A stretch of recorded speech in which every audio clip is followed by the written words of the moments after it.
Hi everybody, thanks for inviting me. Nimble is the newest member of the family of the Rigby Group. We're a diverse family-owned organisation, started in '75 by Peter Rigby, who started the organisation with a £2,000 loan, and we knocked on the door of 4 billion this year. So a nice investment. He's probably paid that £2,000 back by now. Within the family, we have technology is the heart of the business by a long way, but we also own 4 airports, operate another 4. We have our own finance business to help remove CapEx challenges away from our customers, hotel group, real estate investments. We have a startup accelerator investment vehicle under the name of Cloud Clever. Infinigate, no idea what they do. Nimble, as I said, is the latest member of the family. And of course, we have our own philanthropy under the Rigby Foundation, where we donate over £2 million a year to worthy causes. So, you know, the world is changing at pace with the next industrial revolution, which is AI. Industries are transforming rapidly. The drivers for economic growth are changing rapidly as well. And of course, that is even more so as the world gets more connected. When we talk to our customers, we hear a very strong message, which is digitise and automate everything. Security underpins absolutely everything all of the time. Data and AI is the new oil.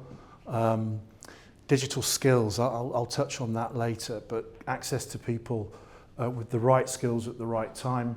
And of course, sustainability, everyone's journey to carbon net zero by 20x.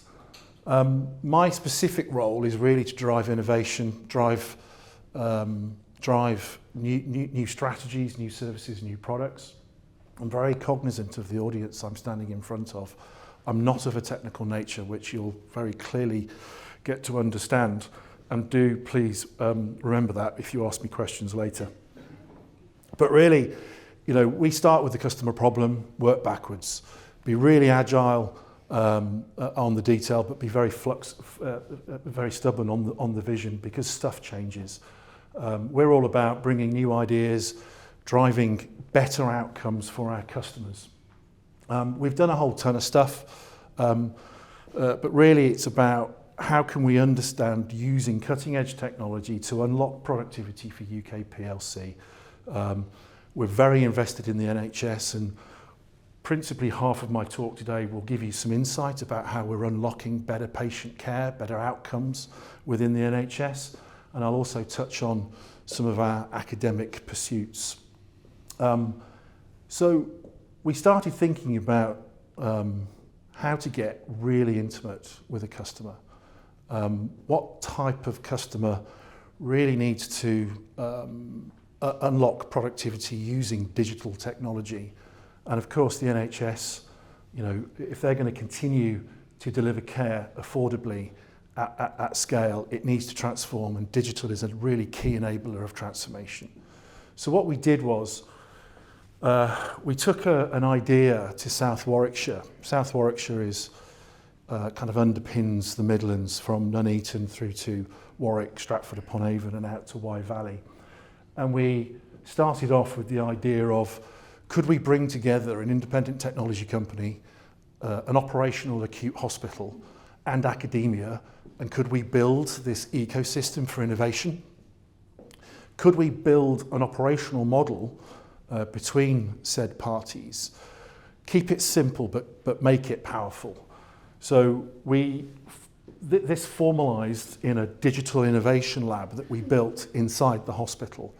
And what that does is it allows us as a company to get intimate with the customer, to be a member of their staff. We learn their language, we learn their problems in a really intimate way. We create teams and we take ideas and problems through an agile process, and we deploy practical technology to deliver a meaningful outcome through a process. Of course, innovation in healthcare is really simple, isn't it? It's far from that. There are loads of problems and loads of opportunities and loads of challenges within the NHS, of course there are. Finding technology, actually, it's been quite easy. We've never really struggled in finding a technology or building technology to deliver the outcome. Governance is challenging. At quickest, we go through an IG process is probably 3 months. I'm still probably 18 months into one process. But make those IG guys and girls your best friend, because they can help you unlock and help you accelerate. Business case, actually, when you get there, it's actually quite simple. To spend £1, you've got to save 2. But of course, it's not about technology, is it? It's about people and process. It's people and process that always get in the way and always slow you down. So just some snippets of some projects that we've embarked on. At South Warwickshire, those stats are real. So 75% of the people that go to ED don't need to be there. ED, A&E, is being Americanised. They don't want you to go there for an accident. It's only an emergency department.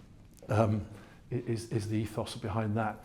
But we've all seen the video snippets on the news where head of A&E stands in front of 150 people saying, 100 of you don't need to be here, so go somewhere else. But they only go there because there's nowhere else to go.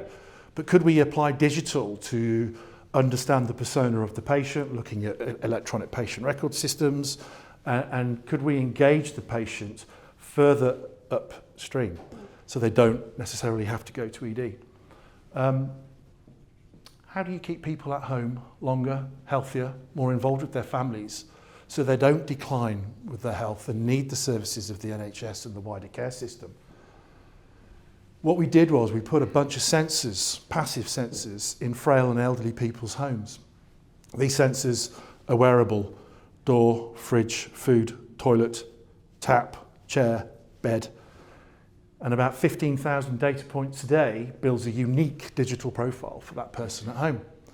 And when that person starts to display very subtle signs of decline in any of these areas, talking about mobility, hydration, nutrition, family members and care workers can intervene early and address those challenges upstream. And what we found was we evidenced those savings that you can see there, roughly a 60% saving in hospital, doctor, and home-based visits. What stopped this particular project from scaling was not technology, it was people and process. So it was carers that have done what they do and have done it for years, not embracing the technology, not trusting the technology.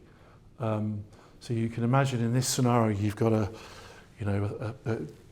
5,000 people out in the community, care workers come in, and 4,000, 90% of them are in green, so only focus on the 10% that are in decline. Instead, carers were clicking into every single patient because they didn't trust the technology. So we had a real challenge in raising the level of trust in people having on the technology, but super interesting. Bringing to life kind of 2D imagery and using augmented reality to look at that imagery. Actually, if I go off piste ever so slightly here, I may have a little video here just to bring it to life.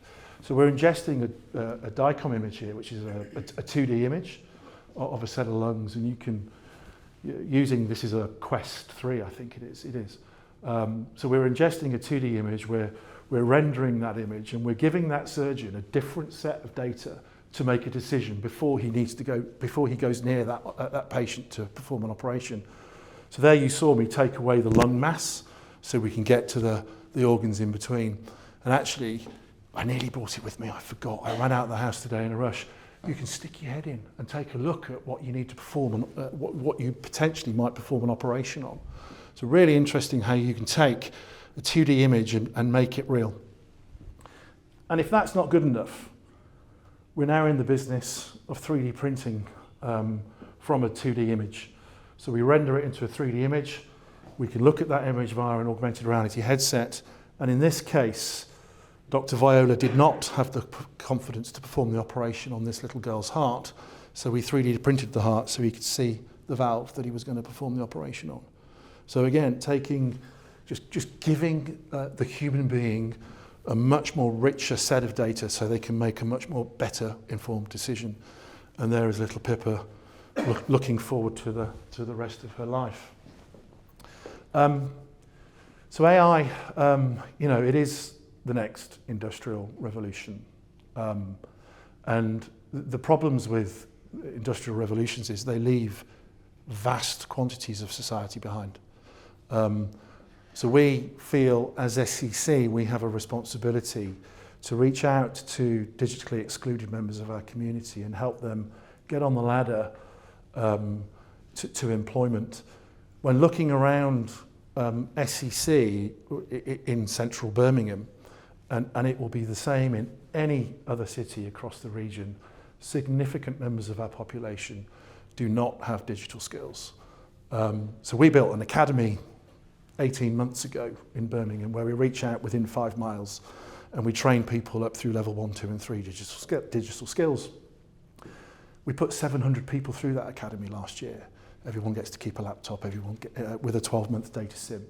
So we're doing our bit to get the tail end of our communities enabled with digital skills so they have a chance to go and get employment. That's the lot. Thank you very much.